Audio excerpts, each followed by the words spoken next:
Inilah Masjid Lauze yang berada di daerah Sawah Besar, Jakarta Pusat. Tidak memiliki kubah dan pengeras suara.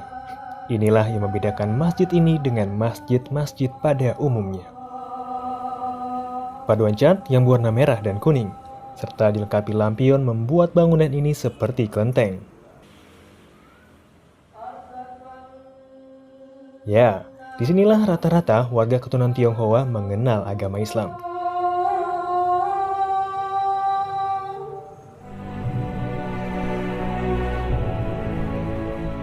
Lao Tse sendiri memiliki arti guru, di mana niat awal dibangunnya masjid ini untuk mengenalkan serta mengajarkan agama Islam kepada warga keturunan Tionghoa di Jakarta. Tidak banyak memang warga keturunan Tionghoa yang hijrah untuk memeluk agama Islam di kota ini.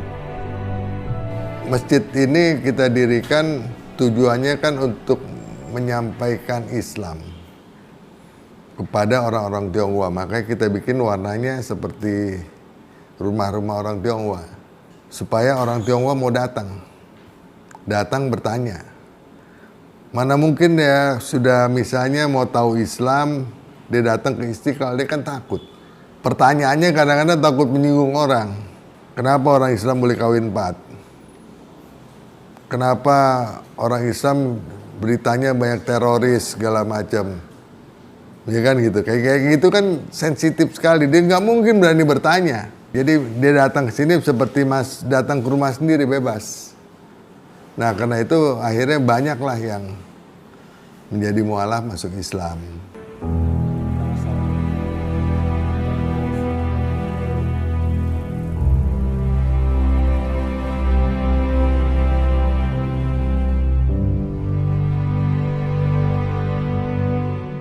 Wali Songo ada namanya Sunan Bonang.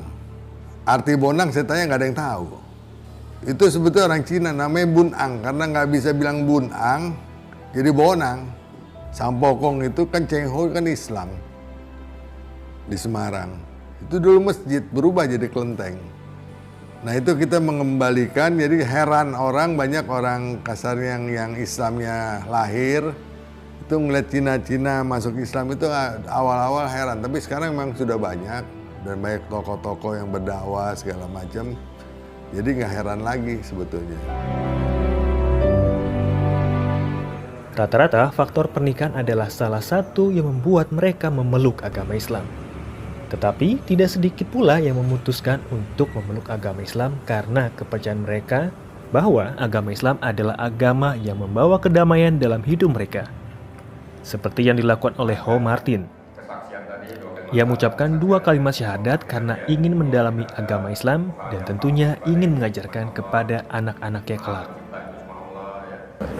Bismillahirrahmanirrahim.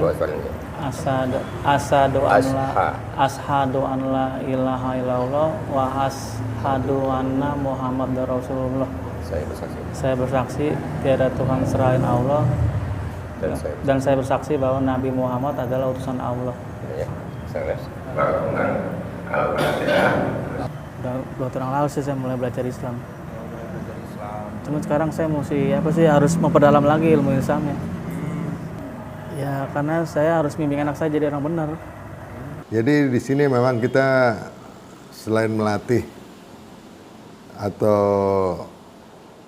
memberikan informasi mengenai tauhid ya, mengenai keislaman, keyakinan kepada Allah segala macam, kita mualaf-mualaf baru itu setelah dia Islam, mereka minimum 4 kali itu datang buat belajar agama, walaupun itu kurang ya. Setelah itu mereka ada yang belajar ngaji, yang ngajar ngaji itu mualaf-mualaf yang lama. Pada 1 tahun terakhir, sebanyak 103 warga keturunan Tionghoa menjadi mualaf di masjid ini.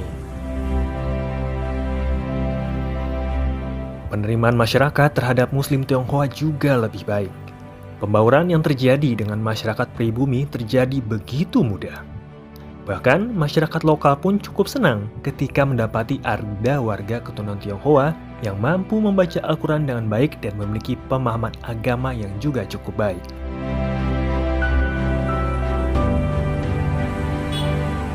Di dalam masjid ini pun terdapat yayasan bernama Haji Karim Oi.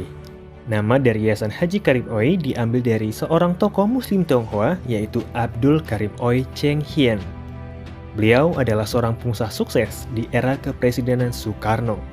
Dan beliau adalah pendiri Sentral Bank Asia atau dikenal sekarang dengan nama Bank Sentral Asia atau BCA. Idenya awalnya Pak Yunus Yahya untuk membuat yayasan ini setelah Pak Karim Ui itu meninggal. Karena Pak Yunus Yahya melihat Karim Ui ini tokoh unik. Dia keturunan Tionghoa atau keturunan Cina itu, tapi dia mempunyai nasionalisme tinggi. Dia pengusaha sukses dan beragama dengan benar, maksudnya nggak macam-macam. Itu dia lihat, jadi ini tokoh unik. Dan dia juga, Karim Ui ini kan pendiri PITI, Persatuan Islam Tionghoa Indonesia.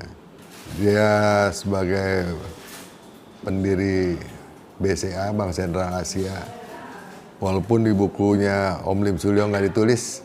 Bapak saya bicara sama Hamka, kamu ini kerjanya enak katanya.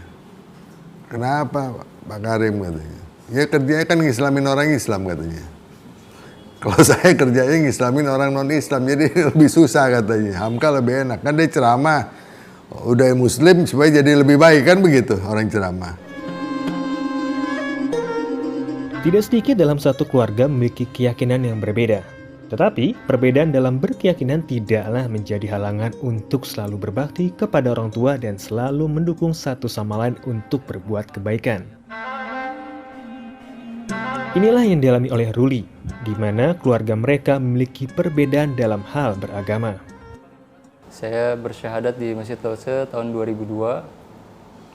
Alasan saya masuk Islam awalnya karena pergaulan. Saya tinggal di daerah yang mayoritas Muslim dan saya banyak berteman, berkawan dengan orang-orang Islam.